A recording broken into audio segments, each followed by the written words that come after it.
Got it. Welcome to the Orton Dance Theatre co-creation vlog series, where we will be discussing the importance and reasoning behind making a co-creation work, exploring the processes and engaging community groups, and sharing the journey of a current touring co-creation production. We will be speaking with co-creation participants, community leaders, artistic directors, and artists who will all share their successes and failures. In this episode, I'm joined with Orton Dance Theatre's artistic director, Johnny Orton, as we discuss what is co-creation to us. My name is Adam Towndrow, creative producer, Orton Dance Theatre, and I'm your host. Welcome, Johnny. Thank you. Hello, Adam. How are you? I am very well, thank you very much. So this Very is excited. very Very excited for this excited. conversation. Absolutely. Episode 1 of our vlog.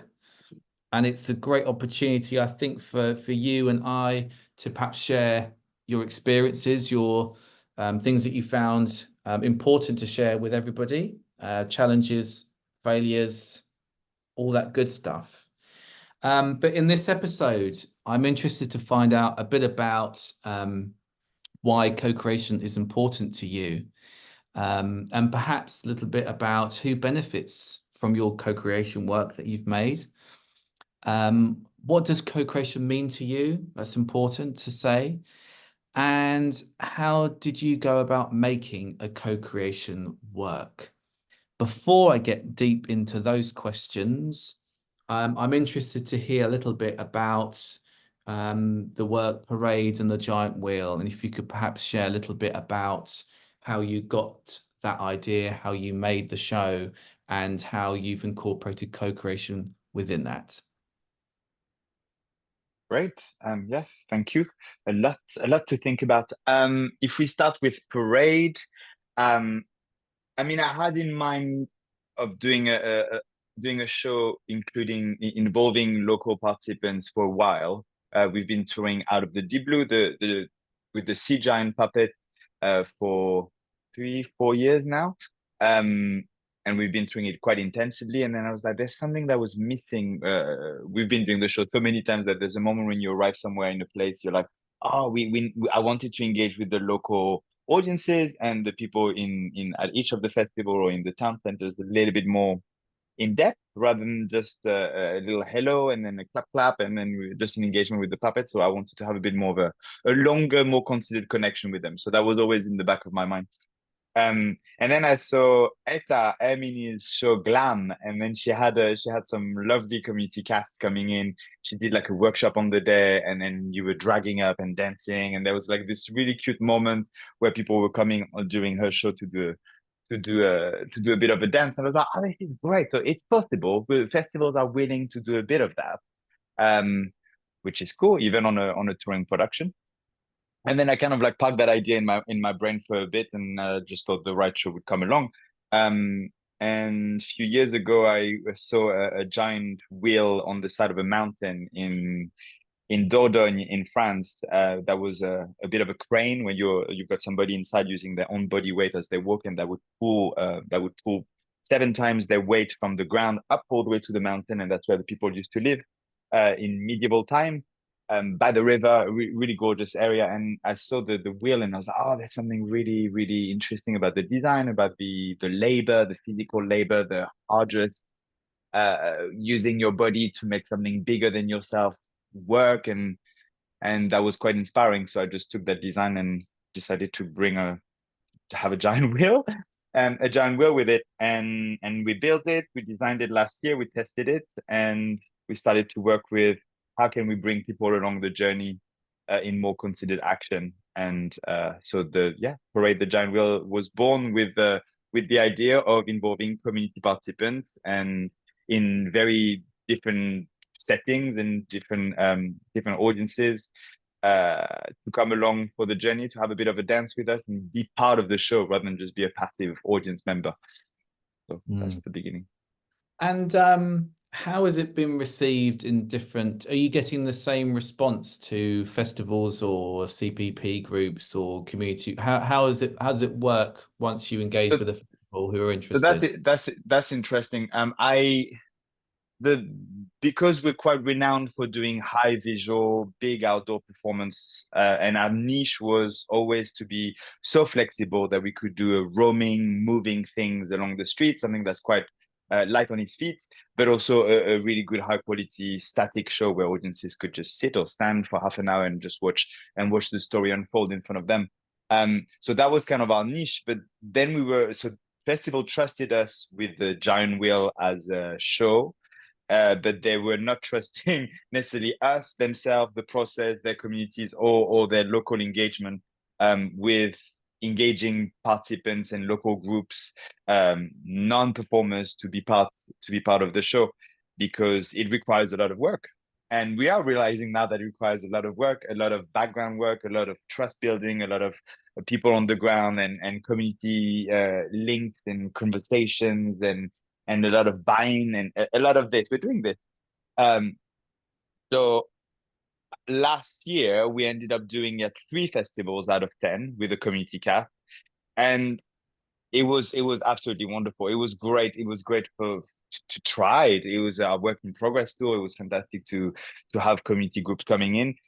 And when we were not doing it with the community cast in the other 7 tour dates that we had last summer, it was great, but something was missing. There was a little bit of the heart of the project is really to have that we give a platform not just for us as performers to showcase our talent and our story, but also for others to do so in a way that feels still like a professional show.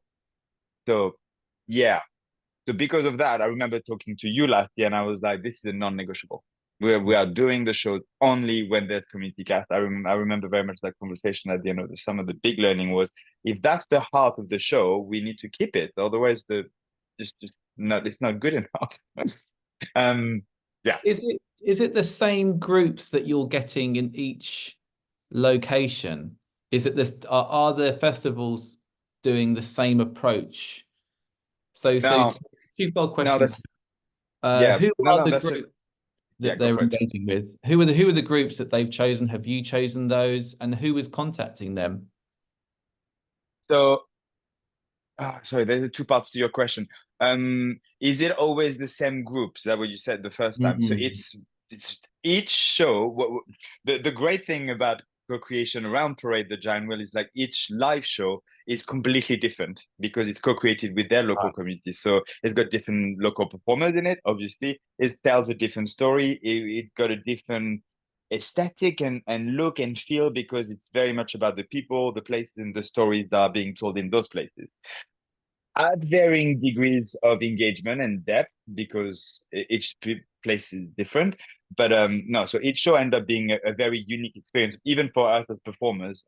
So which is quite exciting. Mm. Um, and each of the festival, all the festival have had a different approach. So to give you a few examples, in Grimsby with the Culture House that's coming up at the end of this month, at the end of May, we are working over a week intensive, 5 days in the lead up to the weekend show on the Saturday, where we're going to primary schools and we're going to different community groups, performance group, young people, older people's group, throughout the whole week. Lindsay, who's our community guardian in Grimsby, who's a local artist, community leader, and she's got her own professional practice there. Her and I are both going to co-lead some of those sessions throughout the week. And so it's very condensed. It's very coming to see you in a primary school on a Monday morning, and we're coming back on Tuesday morning, and then see you at the show on Saturday. And it's kind of it's a light touch engagement, but we know exactly what we're doing when we get there. So the commitment is not huge. Whereas West Cumbria, further down the line, end of August, we're working with Rose Hill Theatre as part of Harbourfest. And the festivals were very much interested in working with groups with specific additional needs. So they had few community groups that they already engaged with that they wanted us to continue engagement, art and cultural engagement with. And then these guys, they're going to be seeing us for 8 weeks, so 2 months. Mm. Uh, on a weekly basis, half a day workshops for 2 months long leading up to the show. So Wow. each engagement is very dependent. We're really flexible, which can be sometimes a bad thing because we're like, we'll do whatever you want us to do. And some festivals like to be a bit more directed, some others know very much what they're doing. But yeah, in different locations, different level of engagement. What we're doing this year is we're testing what are going to be the most effective, the most authentic way of engaging with local people. So that's the thing. And it will still look different in the following years of this program, but I think having a bit of an element of flexibility is good, but also knowing what works for us or for this program, it's quite exciting. The last month, yes, that was last month for Shakespeare's birthday celebration. We worked with the Royal Shakespeare Company Theatre, and they had some local groups that they already engaged with in Coventry, people with specific additional needs, older people, rough sleepers groups, and an LGBTQ group. So they already have the four groups kind of like recruited, and then we went to work with them. And so we had no say into who we were engaging with. We kind of gave them a brief at the beginning. We'd like to engage with people that are that can be considered marginalized, or people who have got protected characteristics, and people from mainstream schools and the general population, because it's really about bringing people with different walks of life together, and then them have a moment together where they might not meet, they might not interact with one another. So the show, or that space of rehearsals, co-creation, and performance give them that moment, and I think that's where the magic happens. That sounds fantastic. You touched on earlier about you've got a Guardian in Grimsby. Can you talk a little bit about what the guardianship program is and who can be involved in it, and why they should be involved in it? Yeah, absolutely. So that's a new thing. We are getting completely out of our comfort zone here, and we're really testing a new model of engagement. It's not that innovative, but it was a bit of a risk for us as a small company to go, oh, we're going to recruit nationally. So we recruited 6 guardians in 6 different locations in England. Local artists who have a performance and movement practice, who are natural or established leaders, air quotes, in their communities, and who we feel we're confident to lead the workshops on our behalf when we can't be there, especially the one that have a long-term engagement. For example, in Whitehaven, I was talking that the participants will be meeting for 8 weeks in a row. We can't be there physically because it's too far, but we want to be there for some, and we want to be there towards the end. So what we did is we recruited in those locations with our touring partners, and we invited the Guardians for a 4-day training in Birmingham last month. We were at one of our partners' venue, Midlands Arts Centre MAC, and we were in the studio for 4 days and really tearing apart what co-creation means to us. How does that work within this show? What were the choreographic or movement tasks that we've been using to make the professional show that we could translate into a more of a community participatory setting? And then to give you a few examples for this particular project, in Parade, we're really clear on what is a co-creation, a bit where there will be the show is made of different bubbles. And there are some bubbles that are very much set, and then the giant wheel has a journey and has a story. And there are others in between where we're a little bit more free and porous onto what the community casts will be performing. At the RSC, the young people from Coventry, the Youth Foundation, Young People Youth Foundation, were very interested in performing a poem, a spoken word piece about their cultural identity. So we workshopped that with them, and we gave them a mic. We brought them on the Revolve on the platform, and they performed their poem with a BSL interpreter, which was great. And that might not happen again, but that's what they wanted to do. So we listened to their input, and we're like, you've got an artistic practice that could fit into this show, and then we incorporated it in a way that felt holistic, and that felt really, really good, and that was following conversation with them. So yeah, so there are stuff that can happen that we don't expect, which is the beauty of it. And there are other pockets of movement, a bit of a clapping rhythm that engage the audience and they engage the participants that they co-create, a handkerchief dance that's got high visibility with hundreds of people just throwing, moving a white handkerchief, a symbolic white handkerchief, some audience participation that we workshop with them in terms of how do they feel, what do they feel confident about doing. It could be an eye contact with an audience, it could be dancing around an audience, it could be really being in your face with an audience, or simply just giving them one of the handkerchiefs. And then the more traditional upper body movement, parade, procession, choreography that is accessible, fun, that everybody can join. Those are the bit of pockets of choreography that they co-create with us, and then they will bring in the show. That sounds fantastic. So who contacts the community groups? It depends on the relationship we've got with the partners, with the touring partners. So when a touring partner goes, okay, we'll put on Parade the Giant Wheel in our festival or in our outdoor events on that day, then we work backwards, obviously. How long of engagement? Who are the community groups? Where are the places? Because sometimes what I didn't realize at the beginning is some of our local partners don't have access to spaces where workshops can take place. So we need to hire them, or we need to find new other partners that have a space on the high street or in their local communities. It's at the moment, I think there are some festivals where Kirsten, who's our education manager, she does all the calling the schools, the community groups, the booking form, and putting everything in the schedule between me and the local guardians. And then we've got our schedule for outreach, and then we do it. And there are other places where they really take it off our hands and they just go, no, we know exactly who are the groups and who we're going. And there are more often than not, it's a bit of both. But we do, when we know that people have low capacity. For example, we're going to be working with the CPP in Thurrock called Start Thurrock in August sometime. They are very keen for us to lead on that because everybody's busy, and we have our processes of charming the local community groups and then making sure that there's care and then the access is provided and that our provision, that we're not bombarding them with a lot of emails that, are you interested? This is a free offer. This is what it's going to look like. This is what's going to happen at the end. When can we come to see you? We're super flexible. So we don't mind going to a community groups at 8 p.m. in the evening and to do a couple of hours of, maybe not a couple of hours, but a couple of hours in the evening to do some dancing with any community groups whenever they meet. Fantastic. In terms of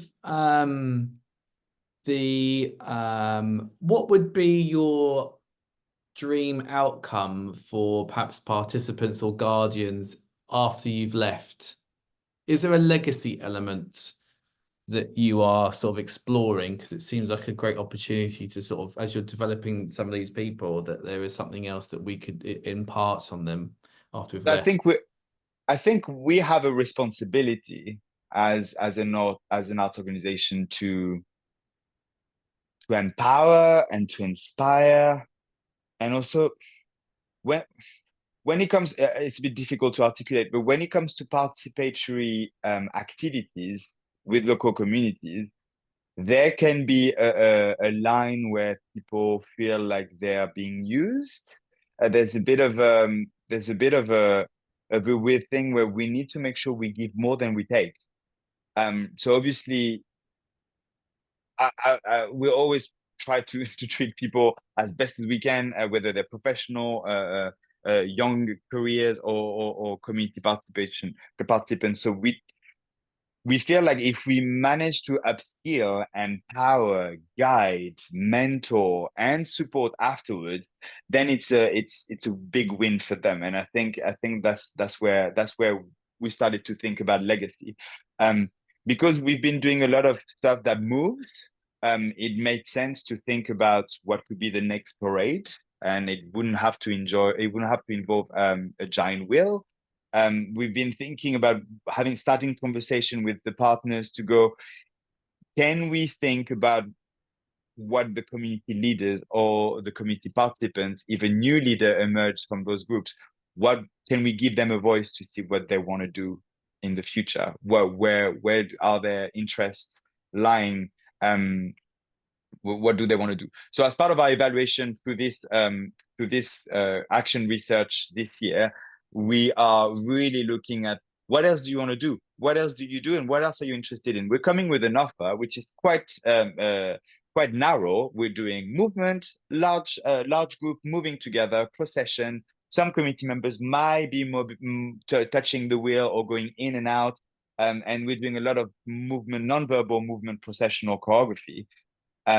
But what else do you want to do? And some people come up with ideas like they want to do a podcast, they want to do a mural, they want to, they have other cultural interests that if we could help build the relationship between the local partners, the community groups, to maybe have a space, to maybe help them writing a bid or a grant or signposting some commissions, it would be cool to support them to fly towards their own artistic endeavors and not just serve our own. Yeah, that makes sense. And the last question, part of this first episode, is that we'll be following Parade the Giant Wheel throughout the summer. Mm-hmm. And we're going to be seeing how well, or perhaps exploring some of those challenges and kind of going, well, what didn't work when you went to this particular place? And I think it's always good to have those learning moments as often as you can. Can I share one that just happened yesterday? Yes, please. So yesterday I went to Newcastle under Lyme. Our touring partner is the CPP Appetite, Appetite Stoke. And we did the recce, the site visit of where the wheel is going to go and to make sure that each of the static is correct. The last static is a little bit on a rake, so I was a little bit I was trying to find an alternative. The route is beautiful. It's going to be a gorgeous performance. It's quite a wide, narrow high street, wide high street. So I know the local groups are going to be seen. The community cast is going to be seen from different angles. But what I hadn't realized is that Appetite, and I've mentioned it before, but Appetite doesn't have like a dance studio or a community hall or a space. So they're having to the partners are having to bring on a bit of security, a bit of staffing around the event, especially if it's just us doing things, if you're not part of another larger event. And they're having to hire some of those rooms for our belongings, for changing rooms, and I was like, oh yes, it's not that. I mean, I hadn't considered the partner's perspective, so that really made me go, oh, okay, we need to really. And the cool thing is one of their partners as part of this project is Philip Astley Project.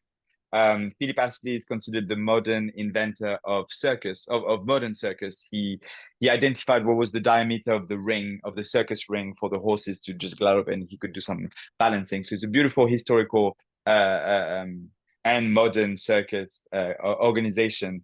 And they just launched a new space, a new building, where I just met with the guys yesterday, and they were like, yeah, you could totally have community workshops there. So there's a nice link between circus and then community participation, and then back to the wheel outside, and it's totally on the route.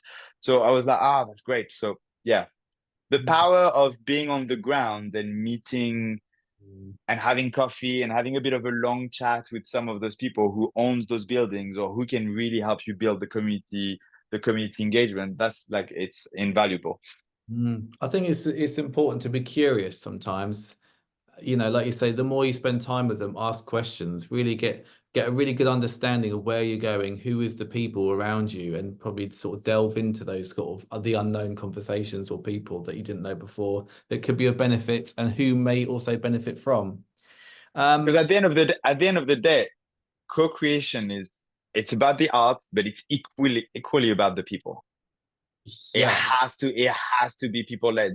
And sometimes the balance is off depending on where your taste levels are, but it really, like, the artistic process and output and how the people are what the people's experience in it is really, really, really important. That's just I think that's important. I had another failing learning, a failing. Yes, let's Yeah, just go call it a on. failing. Let's Yeah. embrace the failing. When we did our gig at the Stratford, so before each show we always have a bit of a tech rehearsal with the participatory event with the community cast, so they can see the wheel the day before the show. We can walk the route. We can practice our dance and our movement and our interaction with the audience and our props and where are the changing rooms and all that. So everything is, especially with people with specific additional needs, it's really nice to have everything clear and slow and delivered and repeated. And I think that needs to be really considered for them to enjoy the experience the day after, because it's really overwhelming to be outside. It's really overwhelming to have people watching you perform outside. And there's also loads of different stimuli, the sounds, the music, the wind, the prop, the costume, the stress. It could be very, very overwhelming. And so that's always something to consider when you're working with a wide range of participants. But what happened was the RSC, no shame or no shade on here, but the RSC hadn't realized that their decking was over 100 years old and they didn't want us to move the wheel on it. The health and safety guy was like, oh no, it's going to be too much weight on one point, and which I kind of argued, and then I had to let it go. And then in the Swan Garden, when we were supposed to do the performance, ironically, a swan laid some eggs in a beautiful nest, bang on in the middle of the path where the wheel was supposed to go to perform in the Swan Garden, which was a lovely grass area. It would have been perfect for the hamster wheel section, the section 2. And because swans are royal property Yeah. and protected, and then you are also in Stratford upon Avon, we could not move the nest, or we could not, it was really protected, so we had to rethink really fast on our feet, like where do we go do the show. And we had to call the council at the last minute, the day before the show, to go, can we use those public squares that are on the other side of the RC building. And it worked really well, mainly for us as professional performers. It worked really well. It had actually a lot more visibility. We had a lot more audiences. That said, it was at the detriment of the experience of the community casts a little bit, because they hadn't walked the new route because they were home already by that time. And because of the new path, there was a little bit less visibility for audiences to see the community cast because there were so many people. So yeah, it's part of those challenges, and we're trying to like really fine tune them. Is, can we make sure that we're engaging really well with our cast, but now can we make sure that when we're performing, they have the same visibility as the professionals? Like we need to have a perimeter for audiences, a bit of a rake, or have enough distance, or there needs to be something where if we uplift them and give them a platform, that platform is seen as equal as well. So we're working on that. Well, fair enough. So what is the in a roundabout way? I know that we've got some support from Without Walls, in particular to some of the research around the co-creation. Could you just finally just talk a little bit about perhaps their interest? And I guess you both have a similar interest in understanding or unpicking or demonstrating some research around what co-creation is like to be part of. Could you tell us a little bit about their involvement? Yeah, absolutely. So we've got a small grant from Without Walls for this year to do some action research. The grant is around 3 outdoor events and 3 community engagement programs, but because we are who we are, we've decided to just stretch the research to all of our summer activities regarding parades.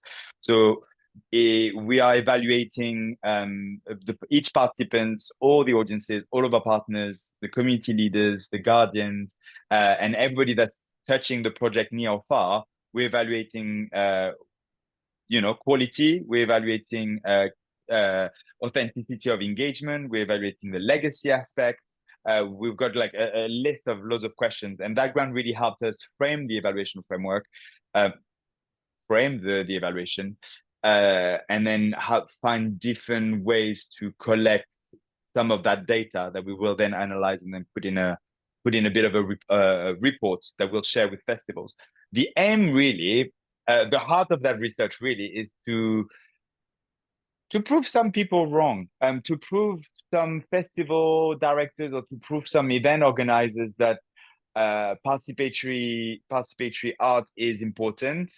It's valuable, it's engaging, and could be high quality art. It could be the best thing you've ever seen, and it's not done only by professionals.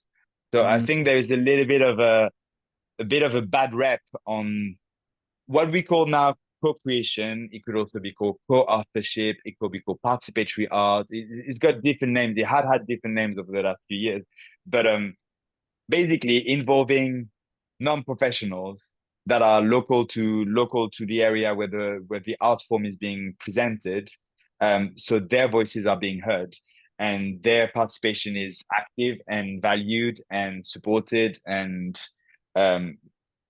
yeah, given a And also platform. just to build upon what you said, I think it's important to know that it's also very possible. It's hard. It's hard. It's I know you're hard. tired.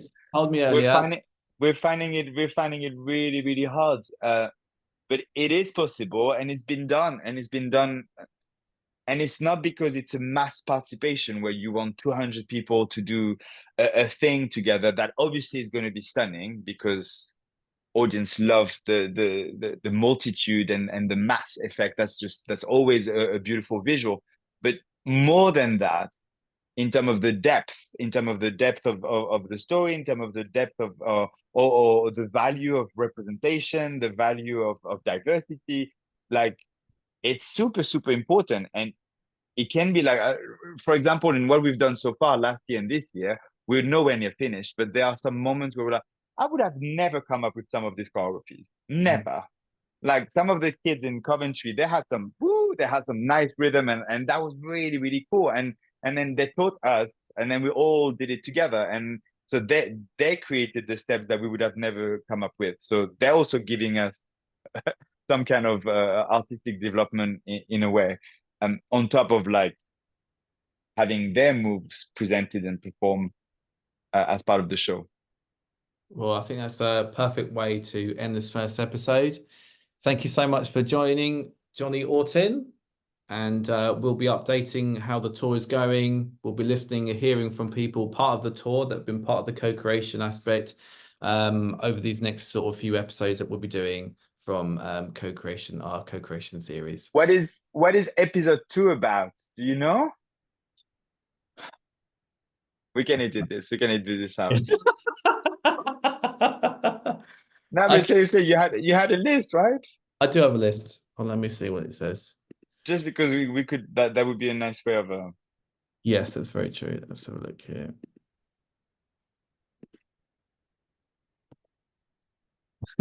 You bastard. Hey, come on. You want to do an intro. You have to come back for episode 2 of our vlog about. Okay.